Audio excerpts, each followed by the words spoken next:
Hey everybody, Mark Russo here, and today we're going to help you get rid of those weak, short, faded iron shots and start to help you hit compressed, high draws with your irons. Many of you struggle with contact and lose a ton of distance with the ball moving left to right way too much. So today we're going to teach you a special secret move that is going to help you compress your irons better than ever. Let's do it.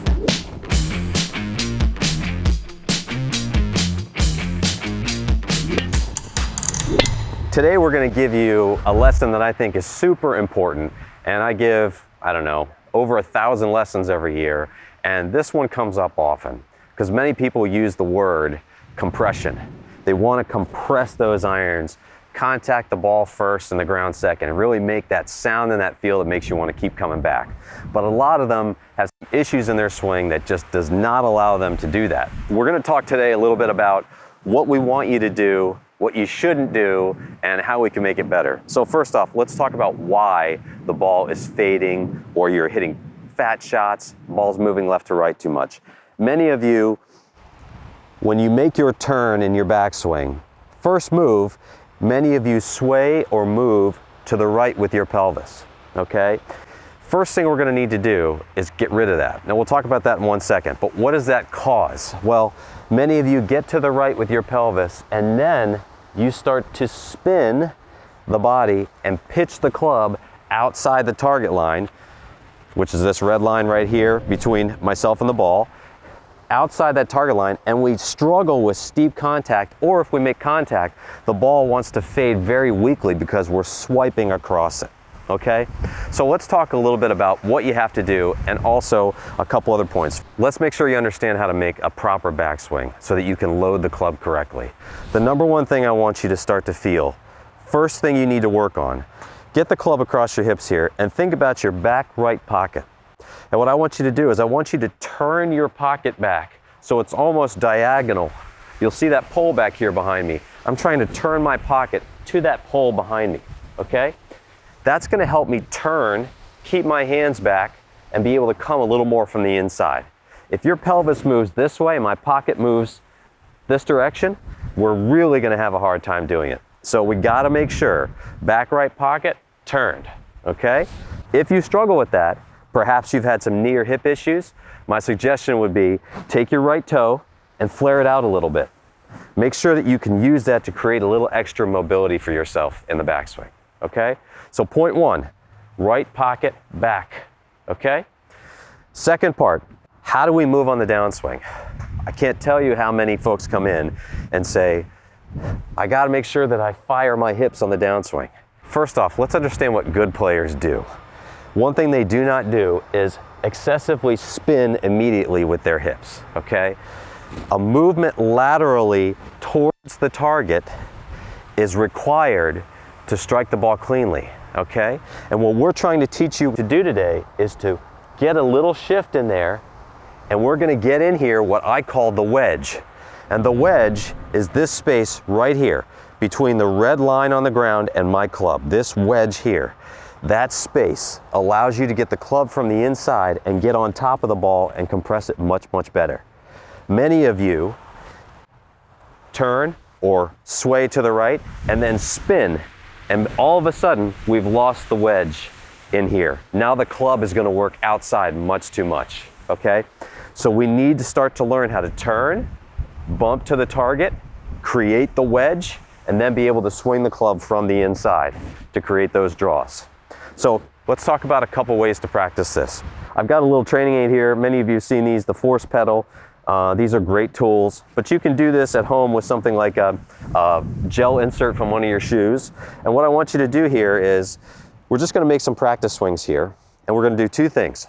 And we're going to use this to feel under our trail foot. First off, right pocket back. Now I feel like I'm pushing and squeezing the juice out of this thing on the backswing. My pocket is back towards the pole, right? On the downswing, I want the first move to feel like you are keep pressing on it, but you're gonna move into your left foot. So we're still pressing down on it and moving into our lead foot. Now, look what I have. I've got the wedge here.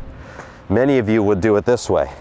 Sway to the right, we start rolling off of this, and then up on the toe, and I leave it. And now the club is outside, okay? Not gonna work. So we have to learn how to turn, push, create the wedge, then swing through and release it, okay? So now let's talk a little bit about the process for you when you go to the range. Step one, this is homework, okay? Homework is work on your hip turn, step one. Can I get myself turned back? Can I feel that pressure? Again, put your gel insert under there. Fold up a sock, put it under your right heel. Feel that, okay? Then can I push laterally, then pivot and get into my lead side? Step two will be for you to make some practice swings for me, segmenting it. Now this scares some of you, and my lessons, some folks struggle with this, but it's a good way to learn how to move. You go slow and you put the pieces together. Okay, we don't do a ton of this, but we need to do it. So, turn, top of the backswing, bump forward, also called backing into the target, a term I got from Dr. Rob Neal, one of the best 3D biomechanists in golf. Great guy, very smart person. Backing into the target. So we're gonna go right pocket back, back in, swing to the right. And when I say swing to the right, we're illustrating that through the blue line, okay? Then, what you might do, if you're on grass, here's what I would suggest. Tee it up to start. If you're on the mat, do it off the mat, it's fine. So we're gonna tee it just to make the game a little easier. Why make it harder? It's hard enough, okay? And we're gonna do it segmented. So we've done our work at home, we're going to the range. Now, we're gonna go set up, turn, bump, go. High draw to the right, working back. Hit right in the middle of the face. That's how I want you to do it. And notice how slow I went. For a typical, this is an 8-iron I hit, that probably only flew 120 yards, okay? Very simple, very slow. Homework, go to the range, segment. Then the next thing I want you to do, this is your, what I call the ladder approach. You guys are gonna hear a lot about this. Now, you've done your homework, you've done your stop, bump, hit, that's your segmenting. Next one is gonna be, you're gonna do this with a primer swing. And what I mean by that is, you're gonna set up to it, we're gonna rehearse the movement. Right hip back, bump. Okay, that's what I want to do. Now we're gonna try and do the whole thing. Okay? Well struck, high draw, okay? Notice the process, okay? Enjoy the journey of this whole deal, but have a focus to what you're doing. The focus for us is always going to be movements without the ball, slow movements, maybe even segmented with the ball. Then we're gonna put the ball in, rehearse, and then go, okay? The whole thing is about creating a flowing movement, but inside that flow, you've gotta have proper technique. Okay, so putting it all together, summarizing everything for us. How do we create our process for getting better at this and creating the wedge? Again, we're gonna do our homework. We're gonna work on our right, under our right heel here, right hip back, bump, pivot up onto our lead side. We're not gonna sway and spin. So we do some work at home doing that. Then what we're gonna do is we're gonna do some of our stuff at the range. You can always do this process at the range, but second step is up to the top, right hip back, little bump, go, okay? And then when you're ready, and again, we're going slow there, don't forget that part, okay? And again, I'm working off the tee here. We can put it back on the ground. You do that if you're comfortable, but again, don't make this harder than it needs to be. Then, next step, rehearse, bump, then we're gonna go. Okay, not too bad.